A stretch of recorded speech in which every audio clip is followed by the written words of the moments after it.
Although the Saints head over to the West Coast, the practices never stop. The quarterback competition never stops. What happens for day 12 of training camp for the New Orleans Saints? We'll talk about that right here on the Straight Up Saints podcast. You're listening to the Straight Up Saints podcast.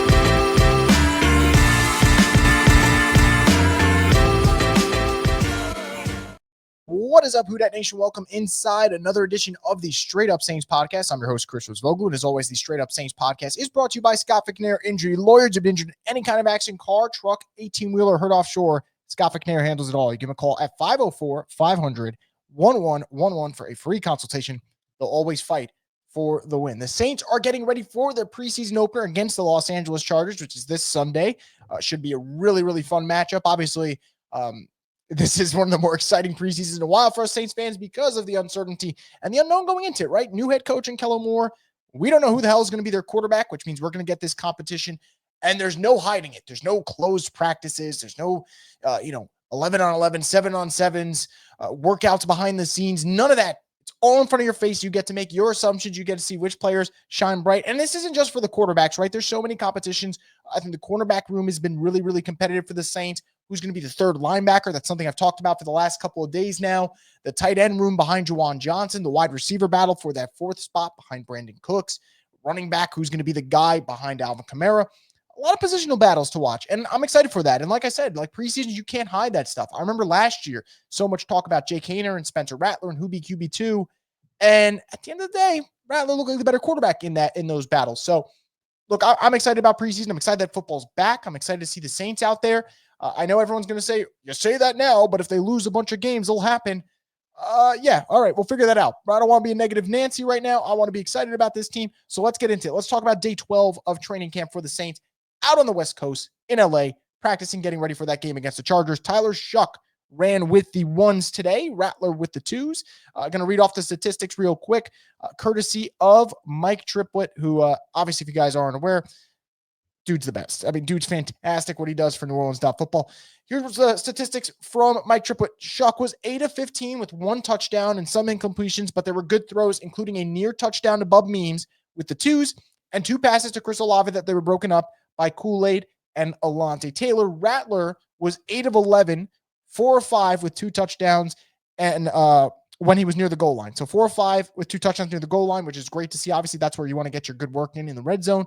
And overall, a pretty efficient day for Rattler. It seemed like both quarterbacks, from all the reports, had really nice days. I think for Shough, this was a necessary one. I think Rattler is the clear favorite at the moment. But for him, you got to string together some positivity going into that preseason game.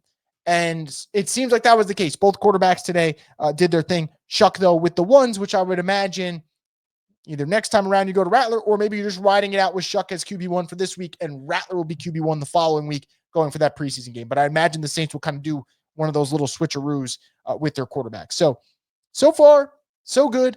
Like I said, at this point, it's been a kind of stalemate. We've known that Rattler had the slight lead. He still has the slight lead. And I think hearing about how well Shough did in practice or how efficient Rattler did is good, right? You don't want to hear that they stink in practice. That's not what us Saints fans want. But we're all kind of waiting for that Chargers game. I think that's kind of our first glimpse of what these quarterbacks are and what they aren't. And I know it's against second string guys and vanilla zone coverages and all that, right? But you can't hide things. You might be able to hide things in practice. You can't in a game, even if it's in the preseason.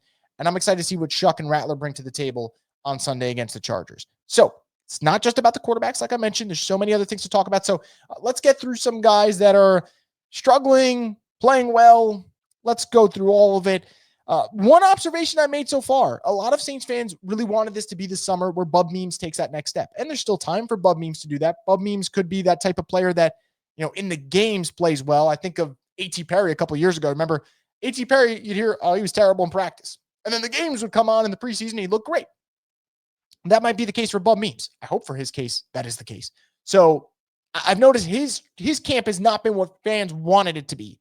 I think Mason Tipton has taken that step where fans wanted it to be Bub Memes. It hasn't. So that would be one guy that I mentioned so far in camp, just doesn't seem to be doing what fans wanted him to do. On the positive side, Kendrick Miller with a receiving touchdown today, I think that does matter because a lot of fans got up in arms about Kendrick Miller dropping a pass the other day from Rattler. So you got to be involved in the pass game to really be a 3-down back. And I don't know if you even need to be a 3-down back when your starter is Alvin Kamara. You're not exactly going to be getting the bulk of the snaps. But I think Kendrick wants to really make himself a viable option. He's got to get a little bit more explosive in the pass game. And could this have been a rep that just worked out in his favor? Yeah. Could this be the start of Kendrick starting to get his confidence? We'll see. He's one of the players that I am going to be very excited to watch this Sunday. And I know, maybe I'll end up having egg on my face because I'm going down this dark hole of saying, hey, I believe in Kendrick Miller, but I do. And it's nice to see him string together some nice practices here. And today was no exception. I'm not going to put him in the trending up category because I saved those for a couple of other guys, but it's definitely nice to see Kendrick Miller do his thing. So, excited to see that. Like I mentioned, Bub Memes has not done what he wanted, what we've expected him to. Seems like Brandon Cooks is kind of settling in, which is, I think, pretty decent. He's going to have to be a nice receiver for the Saints. Obviously, his prime is past him, but they need guys to step up. This is not exactly a loaded, offensive weapon group in totality. So we'll see what's going on here. Let's get into players that I want to kind of put on a spotlight as we get into that preseason opener, and then I'll round it out with the trending up because that's been, kind of the way we've been doing it for the last couple of days. For players that I want to watch, I think a lot of it are depth pieces. A lot of it are guys that are on the bubble. So, I mentioned Bub Memes before. Bub Memes, Mason Tipton. I want to watch them in the preseason game. Which one emerges? I think the signs point to Mason Tipton and what he's done at practice. But we'll see. Preseason game, really important spot for them. The tight end room. I talked about it before. I know Jack Stoll's kind of emerging as that tight end too because of being a blocker and all that. But Michael Jacobson, he's had some good practices here and there. Been a little quiet the last couple of days. Can he have himself a nice preseason game to work his way up? That's someone I'll be looking at for sure. Defensively, I'll be looking at Isaiah Foskey because we don't hear shit in practice. We don't hear shit about Isaiah Foskey. And I'd like to see him make an impact in the game. Do I expect him to? Hell no. Would I like to see him make an impact? Yes. Again, don't expect him to, but he's a player that I'm going to watch because at some point, if you can't produce in practice and you can't produce in the games, what are you here for? So I'll be watching him. Fadil Diggs. So this goes hand in hand with Isaiah Foskey, right? I don't think Isaiah Foskey is going to be able to produce for the Saints. Fadil Diggs, on the other part, the 7th rounder from Syracuse, they are starting to get a little bit of production from him in practice. Not a ton to say he's going to get quality reps this year, but he's starting to flash some potential. Can a 7th rounder for the Saints from this year's class push out a 2nd rounder from 2 drafts ago in Isaiah Foskey? That is something I'm going to watch, and I would not be surprised if that happens. So a player that I'll put under the microscope this weekend, Fadil Diggs. Let's see what he does. That's a guy that a little bit under the radar, but we'll see. Elsewhere for the Saints, cornerback room, Rico Payton didn't practice today because of an illness, but he's someone that last year in the preseason really opened our eyes. We were so excited about Rico Payton. Can he do it again this year? I think he needs to. Reason I say that is, Kool-Aid and Elandon are the guys. I think it's becoming very, very apparent that the Saints like what they have in Quincy Riley, the rookie from Louisville. So if you're Rico Payton, you want to cement your spot on the roster. You want to prove that you are here to stay and you can be a guy that can play valuable snaps for that Brandon Staley defense. Got to go out there and have another good preseason. I would love to see him do it. Obviously, first he has to make sure he's 100%. Didn't practice today with an illness. Hoping he's ready for Sunday's game. So I'll be watching them. Safety position. Jonas Anchor, not worried about his spot on the roster. He'll make this roster for sure. But the 3rd rounder from Virginia, I think he is super talented. He is at a disadvantage where he's in a safety room that, Julian Blackmon's going to start most likely. And obviously Justin Reed's going to start. But can Jonas Anchor do enough to fend off guys like Jordan Howden? Can he do enough to be that extra DB that you're going to have there on the field at certain times? And maybe eventually at some point this season, take over as a starter. I think that's something that I would love to see. And Sunday's game against the Chargers will be the opening act to that. If he does make that leap. Again, doesn't mean he will. But if he were to make the leap, you're hoping that it starts there. So let's get into trending up to wrap up this edition here of the Straight Up Saints podcast. Not a ton today.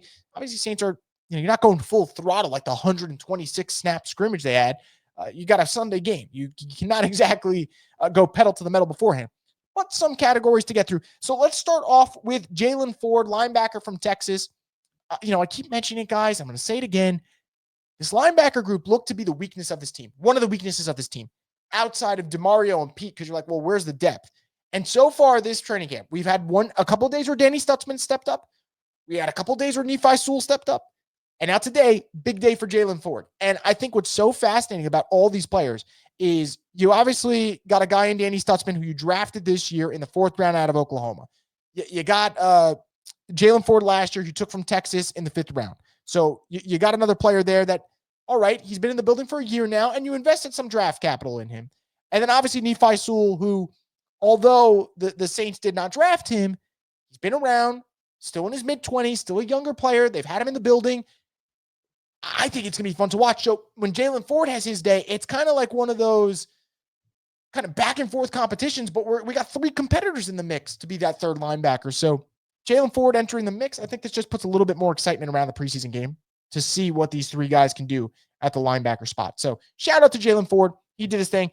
Going to give credit to Tyler Shough. Seems like he had one of his good days, so we're going to give it to Tyler Shough here, trending up. I think this was vital for him. I'm not saying that Shough was at a point where the quarterback competition is over or he's lost it, but I feel like he needed one of these type of days where you feel like you run the first team offense pretty well. Not to perfection. No, we're close, but it doesn't seem like a train wreck. It seems like you were able to get to the red zone. You were able to have success there. So kudos to Tyler Shough. He needed a good day. Again, Spencer Rattler's still in the lead, but good day for Shough. And then last but certainly not least, and I actually saved him for last because I want to give him his credit, Elandon Taylor. Great day at practice today. Competed his ass off against Chris Olave. You know, I said it before. I think Elandon Taylor was a really good football player. I just don't know where he's best suited. I always felt like it was as a slot corner. Obviously, the Saints have moved him around. I just want to see him and his skill set maximize that potential. Utilize his skill set to the best of his ability. That's all I care about. I think Elandon Taylor was a great football player when he's used in the right spots. I think he's fun as fuck to watch, man. I mean, the beginning of last season was so fun to see the way Dennis Allen's defense deployed him, obviously getting a ton of sacks early out of the gate. We'll see what happens this year. I think Staley's had success with a lot of DBs in the past. Obviously, generational talents, a Jalen Ramsey, a Derwin James. Elandon Taylor is not in that stratosphere, but really good practice today. And I would argue if the Saints defense is going to shine this year or exceed expectations, the 3 guys that can make the biggest difference, Chase Young, who I've mentioned a lot, Kool-Aid McKinstry, who seems ready to take that year 2 leap, and Elandon Taylor in a contract year in a new system with Brandon Staley running the show. How do those 3 guys play? We know the first 2 have shined at training camp. Elandon Taylor making his presence felt today. You know he's going to be on that week 1 roster. You know he's going to be a starter for this team. I am so excited to see how that secondary looks. It could end up unraveling, and this could end up being the training camp hype that we all fall victim to, including myself, as I am in this very moment as I speak about it. But Elandon Taylor, really good practice. Happy for him. Excited to see what he does this season. So, what are your thoughts so far as we get into this preseason opener against the Chargers? Which players are you going to keep a spotlight on? Players you're a little bit worried about, you feel like they should be on the roster bubble as early as this Sunday against LA? Let us know in the comment section below. And as always, guys, make sure to subscribe to Boot Crew Media so you get alerted for we have new podcasts, not just for Saints, Pels content, and all that good stuff that we have on here. So, preseason game this Sunday, as you can bet, we'll cover it here on the Straight Up Saints podcast, the destination for the Who Dat Nation.